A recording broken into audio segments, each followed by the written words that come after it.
this method kay is to retrieve kanang tanang data nga na-record dito sa atong database. So meaning kung unsa ang naa sa database, mausad ang atong makita dito sa atong tables, then sa atong bins. So kanay private void load data, model.set row count 0, start of 0, then ni kami tag try and catch sa try katong connection mo get a connection, then string query select all from name sa atong database table, and then statement variables empty, then const.create statement, then result rs is equal to stmt, then execute query, then gamit tag while rs.next, then model.add row new object, and then magetong int ang katong id, name, age, room number of ang monthly rent.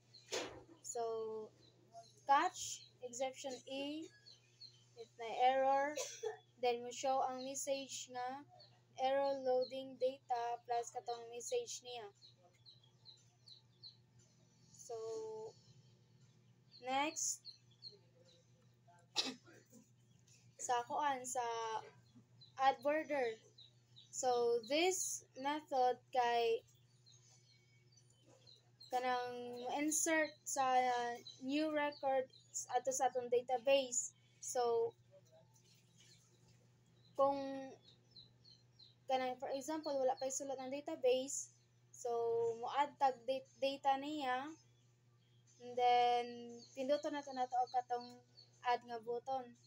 So you have here naggamit tag try and catch statement. So insert nagamit tag insert nga query, SQL query, and then into name sa atong database table, and then kani name, age, room number, monthly rent, and then values na question mark, and then sa katong prepared statement. So get text, age, get room, then double that parse double for TF rent, and then ma-load ang data, meaning ma-retrieve ang katong ma-retrieve ko to ang naa sa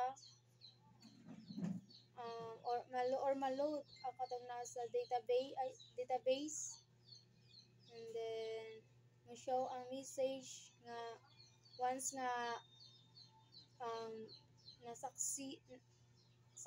na-success ang atong pag-add sa data, mao na ang message nga magawas. Data has been added to the database. Then catch if na error, and a frame error, and then get message. And then sa update na method, so kani nga method is to updates the selected records sa atong database or dito mismo po sa atong table. So sa atong update, it uses ID from the selected row and updates that record using update SQL query. So kani update name sa atong method, and then sa table, then connection, then kani update na mo na yung atong SQL query, then name sa atong database table, then name, age, kani set siya murag survey o if nakagiusab sa imong database, imo rang pindutan ng update na button, then prepare statement kani, then execute update, then load data, then if we successfully update na sa katong data, mao ni ang message nga mogawas sa ato, mao ni ang message na to, data has been updated to the database. Then if na error, update error that get message. Then if kanang, for example, ang kani nga line, ang kani nga else, and then kani is, this is for kanang mo-update nga kanang wala pa tayo gi-select nga kanang data sa atong table. So aron ma-execute ang kaning update nga button or kaning update nga method is, first we have to select in the data, we have to select the data in our table aron ma-update na to, or this is also good for editing sa data na to. So aron di mi magawas, dapat you have to select first the data in our table. Next, the delete border method. So this method kay to delete sa atong data dito sa atong database or dito sa atong table. So atong ipakanan og delete border, then ato sa table, then try and catch for our connection,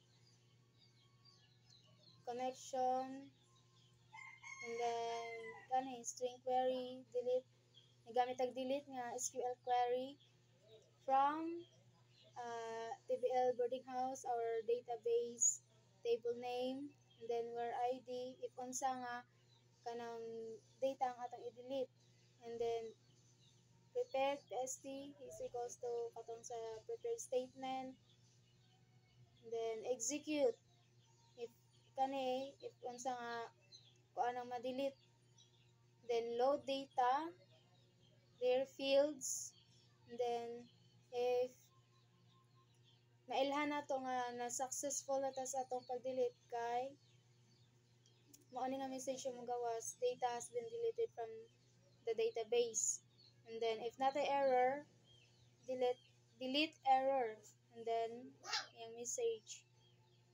Then sa delete method, sa delete sa tama ka delete, if delete ta first mo click sa katong data nga nasa tong table. So aron maka-delete ta, ato sa tong i-click kung unsa nga data ang gusto natong i-delete, then ato tong i-click ang delete button.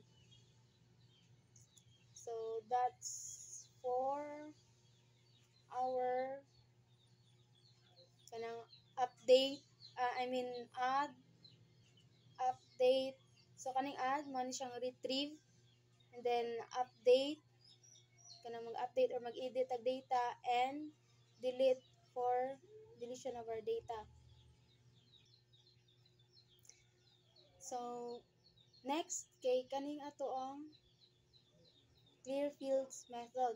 So kaning method kay it clears all the input fields and removes any table selection. So for example, nag-add ta og data sa atong database or ato sa atong table, and then gusto tang mo-update, then natay giusab sa atong for example sa iyang ID atong giusab, o sa iyang room atong from, for example sa atong gi-add is 1, and then gusto natong i-update into 8. So once nga pinduton to natong button nga update button, mawala na to ang katong first natong gi-add nga katong data, katong 1, mausab na to into 8. So mao ni ang clear fields. So bali gigamit ni siya after sa kanang adding, updating ug deleting. So na clear fields murag iya bitang usban kung unsay atong gustong for example mo update or mo delete.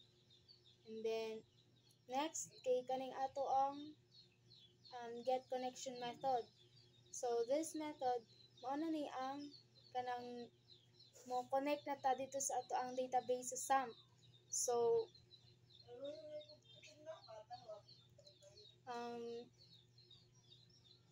nagamit ta diri JDBC og some settings aron makakonekta sa atong database from diri sa ato ang kaning code diri sa ato ang NetBeans kaning gipangalan nato ASDF Boarding House Management. So aron makakonekta nag-add ta og anita services, then database, and then right click, new connection, and then sa driver ato lang alisdan og kaning MySQL JDriver. So since naka-add na ta, no need na ta mo add ug balik. And then if atong tan-awon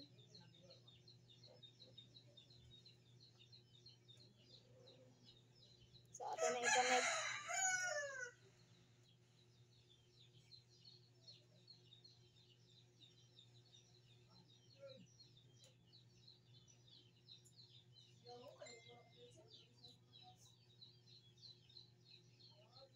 So morning ato ang gi-add nga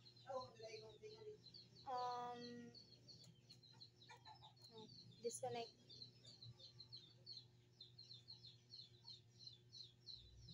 So asa ang para dara. So mao ni ang ato ang JDBC driver naka-disconnect kay na may nagpakon ganing gahapon. So ato na i-connect. So mao ni ang ato ang connector.